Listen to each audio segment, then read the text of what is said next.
गरुडाचे पायी ठेवी वेळोवेळा डोई भेगी आणावा तो हरी हा आणावा तो हरी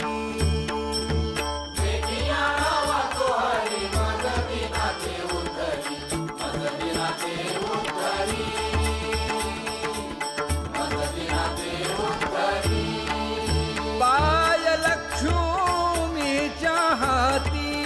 म्हणून यावे काकुलती तुका म्हणे शेषा जागे करा ऋषिकेशा वेगी आणावा तो हरी मज दिना ते उद्धरी मज दिना ते उद्धरी वेगी आणावा तो हरी मज दिना ते उद्धरी मज दिना ते उद्धरी